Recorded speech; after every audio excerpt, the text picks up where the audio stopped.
روز بخیر بینندگان عزیز، سرخط خبرهاست. امروز 14 مای منظورتان از استودیوی مرکزی رادیو زودی. در دقیقه بعدی در برابر دیگر موضوع از خسارات نو و در پی باران و سیل روی روزی گذشته، کوشش تنظیم مردیکور بزرگ در تاجیکستان و مرکز پتندهی در صخره مسکو و دعوت رمضان قدیرов از حبیب نور محمدов برای محاربه با ورزشگری کلوب احمد با دلخو مکافات پولی خبر میدیم.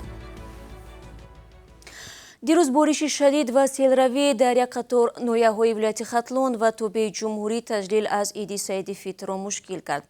کمیته حالتهای فوق‌العاده میگوید روز 13 مای سیلروی به 69 جماعت دهاتی شهر حصار خسارات وارد نمود. نجات دهندگان کمیته 276 نفر را از شراره، حصار و دربت به جای امن کش دادند. باران کوچه ها و بازارها و قطعه های نزدیکی شهر ترسونزاده را نیز زیر آب گذاشت. همچنین سیل در نویه جومی، وخش، ووسه، فرخور و مومن‌آباد به منزل ساکنان، زمین‌های نزدیکی، راه و پل‌ها ضرر خود را رساند. کمیته حالتهای فوق‌العاده گفت خوشبختانه در مناطق ذکر شده بر اثر آفت طبیعی دیروزه تلفات جانی به قید گرفته نشده است. وزیر مهنت، مهاجرت و شغل اهالی تاجیکستان برای به تنظیم درآوردن مردیکور بازارهای کشور سپارش داده است. این مسئله هفته روان در یک مجلس نهادی مذکور بررسی شده است. شیرین امانزاده از جمله برای فراهم آوردن شرایط مساعد در مردیکور بازارها به کسب آموزی جلب نمودن شهروندان و با جای کار تامین نمودن آنها به مسئولین دستوری ایلاوگی داده است. طبق معلومات رسمی در تاجیکستان شماره بیکاران کمتر از 3% را تشکیل می‌دهد، ولی کارشناسان مستقل میگویند این آمار چندان واقعی نیست. بسته شدن راه مهاجران کاری تاجیک به روسیه به دلیل خروج کرونا ویروس صف کارجویان را در بازارهای تاجیکستان زیادتر کرده است.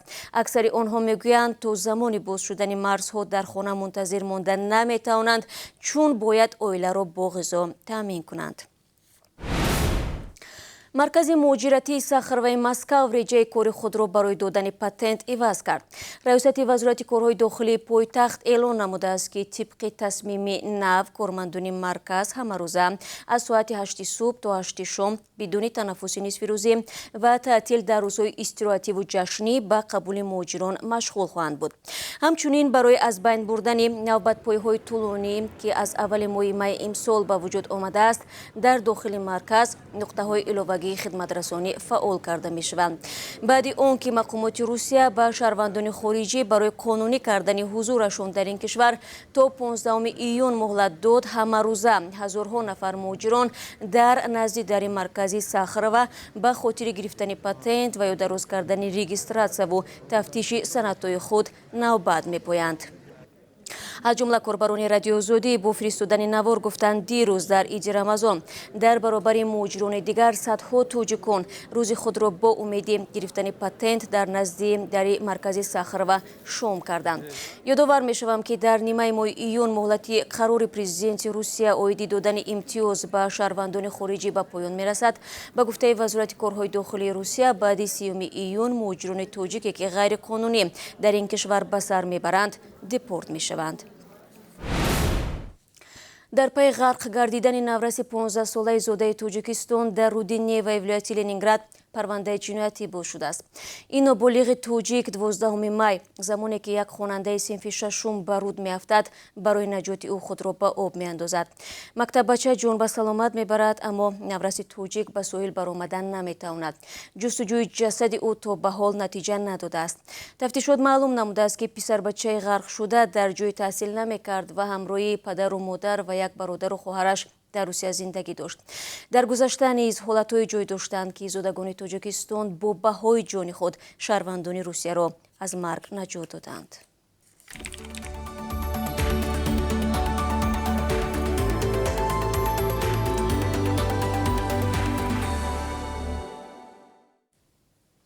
تقدیم خبرها را ادامه میدیم. خبرگزاری РБК از به صدمه دچار شدن ماشین وکیل تاجیک دومای دولتی روسیه رحیم عظیمов اطلاع داده است. صدمه دیروز در روی کوتوزوی مسکو به عمل آمد. رحیم عظیمov به خبرگزاری گفته است به ماشینش یک خودروی دیگر برخورده و چپه می شود. وکیل به راننده ماشین چپه شده شفای کامل آرزو کرده به او پیشنهاد کمک نموده است. مقامات باید سبب برخوردن ماشین ها را معین کنند. رحیم عظیم فصل 2016 از حوزه یک مندتی کیرف از نام حزب حاکمی یدینای روسیه وکیل دومای دولتی انتخاب شده عضو کمیته امنیت و مبارزه با کروپسیا است. او دکتر علم‌های تکنیکی و یگانه زاده تاجیکستان می باشد که وکیل مجلس پایانی پارلمان روسیه انتخاب شده است.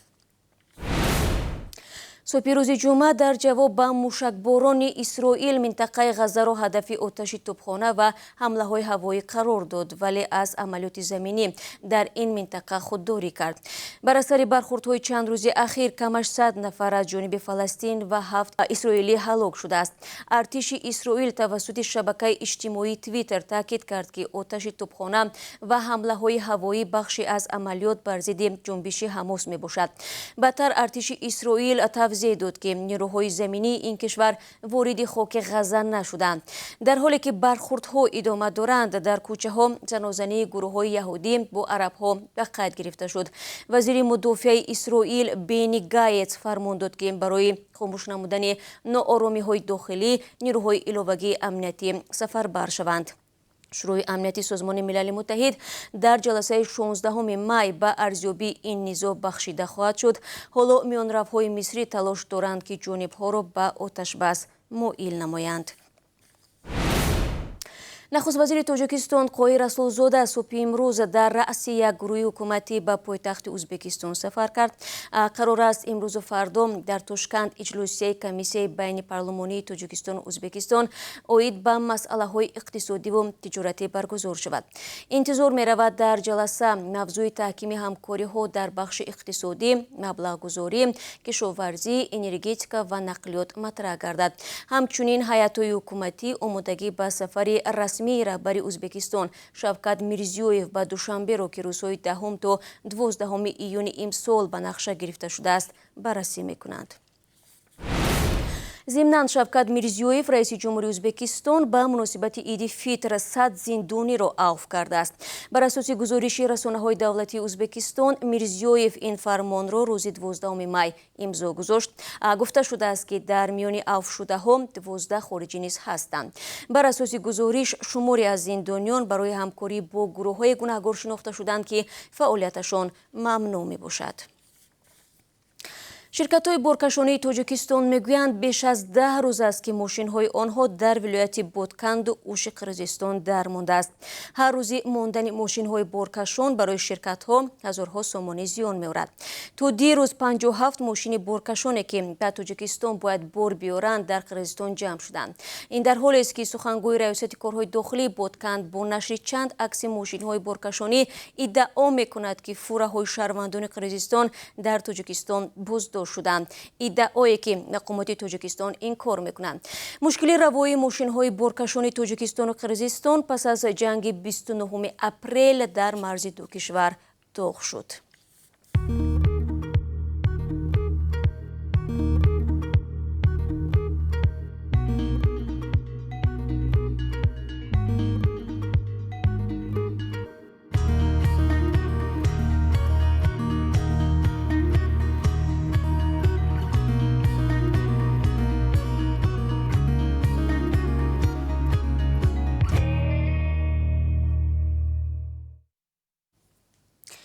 رهبر چچنستان اعلان کرد آماده است به حبیب نورمحمدов برای رقابتش با نماینده کلوب موشزنی به نام احمد هر قدر پول بخواهد پرداخت کند.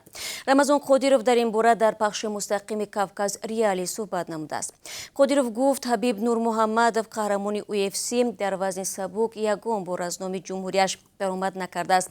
او در UFC همه را شکست داد ولی آیا رزمیکاری باشگاه احمد را شکست می‌دهد یا نه؟ این سوال است. بنابراین قادیروف ابراز داشته است که تیار است حتی بیشتر از UFC به حبیب مبلغ بدهد تا با رزمیکاری کلوب احمد به میدان برآید. حبیب نورمحمدov رزمیکار داغستانی در تاجیکستان نیز هواداران زیاد دارد. ماه اکتبر سال گذشته او جاستین گیجی از امریکا را مغلوب کرده بار سیوم کمربند قهرمانی UFC را در وزن سبک حفظ نمود و رسما به کاریرش خاتمه بخشید. акнун барои шумо аз қурби расмии азори хориҷӣ имрӯз дар Тоҷикистон маълумот медиҳам. Тавре дида мешавад қурб мисли дирӯз аст. Бонки миллӣ барои имрӯз 14 май нархи 1 долларро 11 сомониву 32 дирам ва 1 евроро 13 сомониву 71 дирам муқаррар кардааст. Рубли русӣ ҳам бетағйир боқӣ мондааст. 1000 рубли русӣ 151 сомониву 70 дирам арзиш дорад. дӯстони азиз, ин чанд хабаре буд ки то ин соат ба дасти мо расид. Хабарҳои аз ин бештарро дар барномаи ахбори озодӣ мунтазир бошед. 3 соат пас бароятон рӯзи хуш мехоҳам.